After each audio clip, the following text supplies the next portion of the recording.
Assalamualaikum warahmatullahi wabarakatuh. Ila hadratin Nabi Mustafa Rasulullah sallallahu alaihi wasallam wa ala alihi wa azwajihi wa dzurriyyatihi wa qarabatihi wa ali baitihi wa ashabil kiram. Wa ila jami'il anbiya wal mursalin wal awliya was syuhada was sholihin wat tabi'ina ila yaumiddin. Khususan ila jami'i masyayikhi ila mundahum wa ila abaina wa ummatina wa azdatina wa masyayikhina wa auladina wa azwajina wa dzurriyyatina wa ahli baitina, khususan ila jami'i man tabi'ana wa jami'il arwah bihadil majlis wa ghairahum syai'ilillahi lana wa lahumul fatihah. A'udzu billahi minasyaitonir rajim. Iyyaka na'budu wa iyyaka nasta'in. Shiratal ladzina. Bismillahirrahmanirrahim. Bismillahi tawakkaltu 'alallah. La haula wa la quwwata illa billahil aliyyil azim. Asyhadu an la ilaha illallah wa asyhadu anna Muhammadan 'abduhu wa rasuluh. Allahumma salli wa sallim wa barik alaihi wa ala alihi wa ashabihi ajmain, amma ba'd. Dumateng para sepuh, bini sepuh, tokoh masyarakat, tokoh agama, jamaah yang hadir di majelis dan yang ada di channel Ponpes Jaya Baru, rahimakumullah. Alhamdulillah, dalam kesempatan malam hari ini kita masih diperkenankan Allah untuk bertemu dan bermuajah dalam rangka ta'lim muta'alim yang malam hari ini kami akan memberikan satu materi terkait janganlah kau ikuti tangan-tangan setan. Janganlah kau ikuti tangan-tangan setan. Hal ini berkenaan dengan surah Al-Baqarah ayat 135. Kenapa wau? Surat Al-Baqarah ayat 135 dan surat Al-Isra surat yang ke-17 ayat 72. Niku mengke ditingali. Bapak Ibu hadirin jamaah rahimakumullah. Untuk malam hari ini dengan adanya materi itu kami akan khusus membahas ruhaniyah, bukan jasmaniyah, bukan. Mana di antara golongan yang mengikuti tangan-tangan setan dan mana yang bukan? Ini saya bicara dari sudut pandang ruhaniyah, bukan jasmaniyah. Saya membicarakan tentang kacamata hakikat, bukan kacamata syariat. Kacamata syariat sudah jelas, cuman kacamata hakikat iki remeng-remeng. Artinya banyak di antara umat manusia yang tidak mengerti. Oleh sebab itu, izinkanlah kami akan membahas terkait masalah materi tersebut. Bapak Ibu hadirin jamaah rahimakumullah. Ruhaniyah manusia di dunia ini tergolong menjadi dua. Ada ruhaniyah yang disebut sebagai ahli hijab, yaitu ruhaniyahnya itu selalu menghambakan dirinya terhadap selain Allah. Ruhaniyah menghambakan dirinya dari perkara-perkara selain Tuhan, selain Sang Yang Maha Tunggal, Sang Yang Maha Esa. Apa perkara yang disebut sebagai selain Sang Yang Maha Tunggal atau Sang Yang Maha Esa? Itu Allah katakan di dalam ayat lain, itulah orang-orang yang hatinya condong terhadap kesenangan dunia. Saya ulang, yang disebut perkara selain Allah adalah hati seseorang yang condong terhadap kesenangan dunia. Ini yang disebut sebagai ahli hijab. Yang pertama. Yang kedua disebut sebagai ahli syuhud.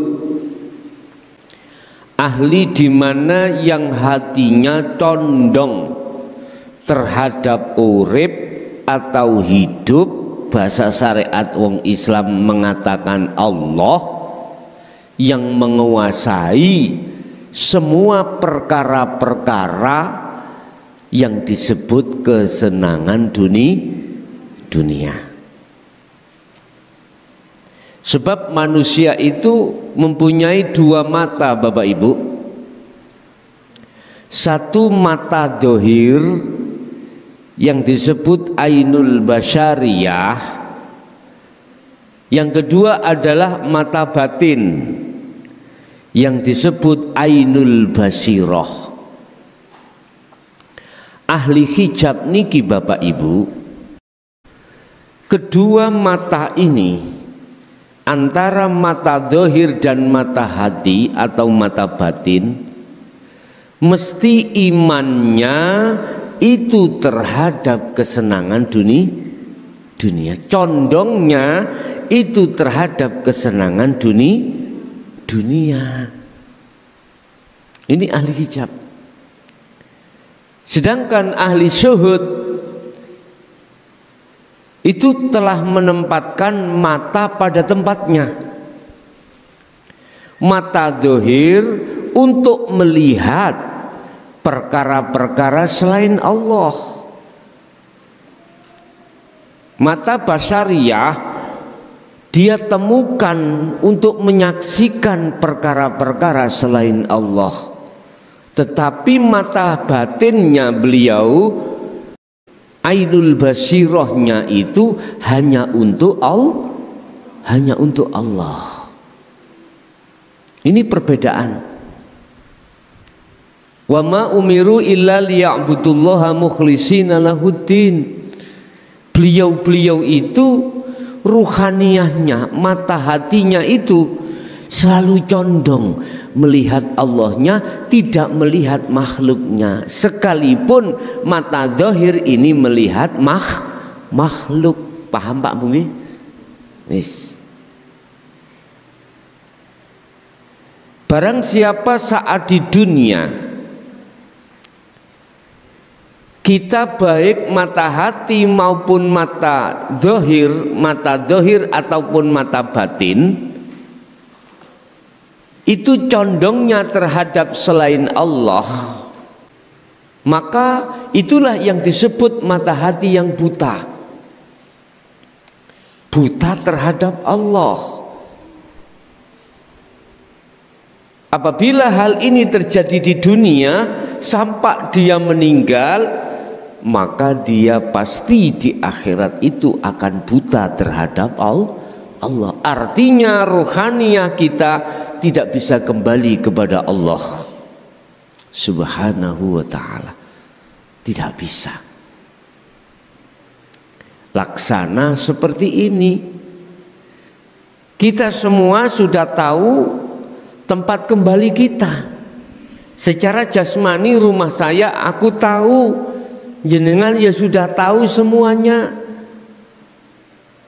Tetapi habis di sini disuruh pulang tanpa mata ini melihat, alias buta. Bagaimana mungkin bisa sampai ke rumah?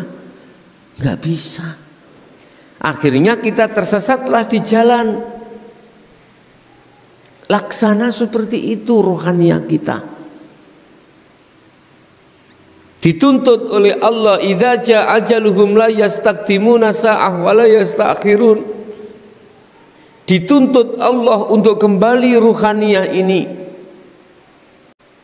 Jangan harap ruhania kita akan bisa sampai kembali pada Allah di sisinya.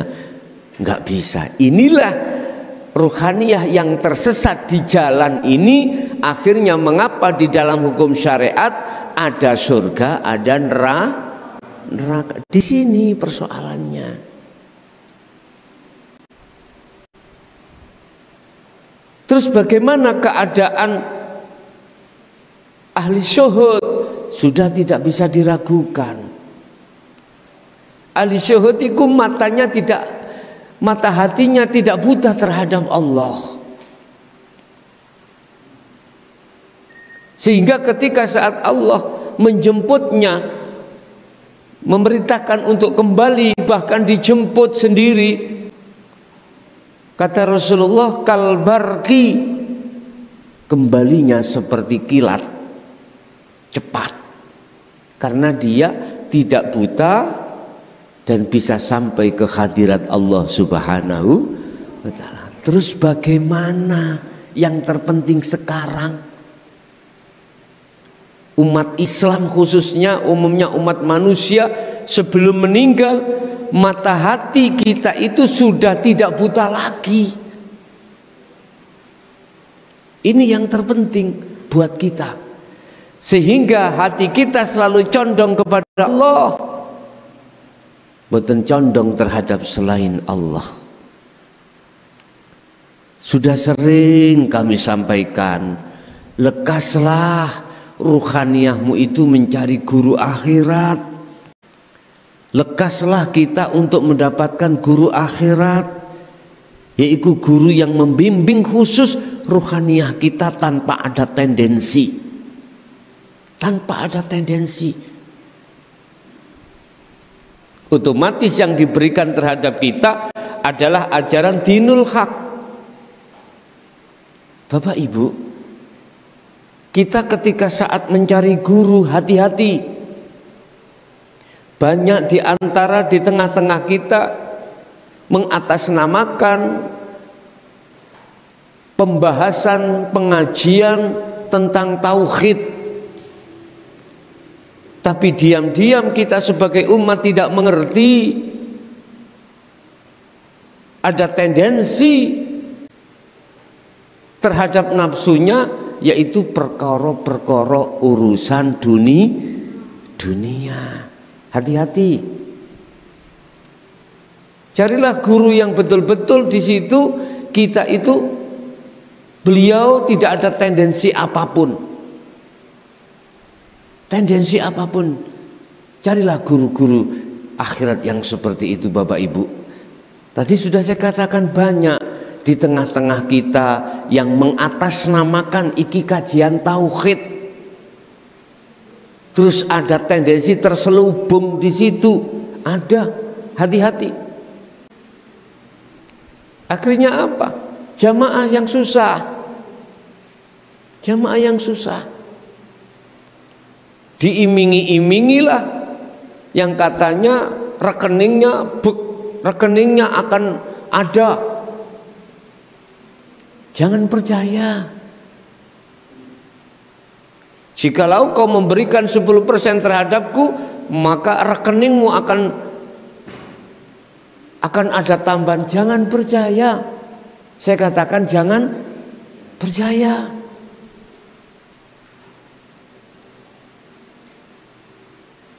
Bahkan tendensi yang tidak ada kaitannya dengan dunia materi ada tendensi, mohon maaf, tentang karomah. Bukan itu yang kita cari. Kita kembali kepada Allah, bukan kembali kepada karomah. Enggak. Ending kita di makom musyahadah, bukan makom mukasyafah. Bila mana ada yang mengatasnamakan tauhid, terus ujung-ujungnya itu adalah kita diarahkan ke kesaktian. Saya ingatkan, bukan itu tujuanmu untuk kembali kepada Allah, untuk membukakan pintu atau hijabnya butanya hati kita, bukan itu Bapak Ibu. Saya hanya kasih nasihat, urusan keputusan Anda sendiri.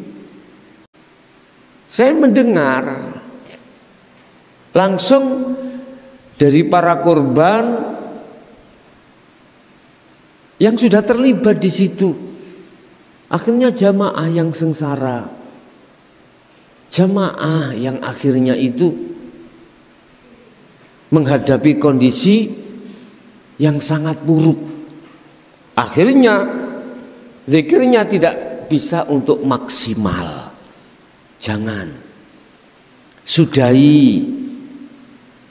Mohon maaf, yang melakukan hal itu sudahi. Ingat, sebentar lagi kau akan mati.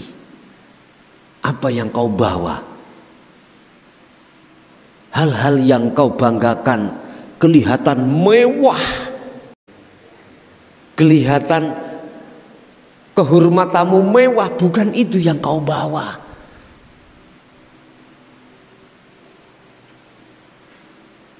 Kelihatan dilihat kita itu orang yang terpandang, bukan itu yang kita bawa, bukan. Ingat, inna akramakum indallahi atqakum. Ketakwaanmu lah di hadapan Allah yang akan menjadikan bekal kau di akhirat. Bukan kemewahanmu tentang masalah duniawiyah materi atau kehormatan atau dipuja masyarakat, bukan. Andai kata kau melakukan itu bagaikan kau mengukir di atas air, tidak akan pernah bisa untuk kau bawa sebagai bekal akhirat. Estu, khusus saya mengingatkan terhadap mereka-mereka yang mengatasnamakan kajian ilmu tauhid untuk kembali kepada Allah. Murnikan dirimu untuk sampai di situ. Dan hal ini Bapak Ibu tidak akan pernah bisa dilakukan oleh siapapun, kemurnian tauhid ini, kecuali beliau-beliau itu sudah memegang zikir sirul asrar dan fana'u zikri. Baru mereka-mereka inilah yang mestinya figur yang harus kita cari. Bapak Ibu, cirinya yang paling mudah, beliau itu tidak pernah minta-minta, apalagi majek terhadap umat ataupun terhadap jamaah.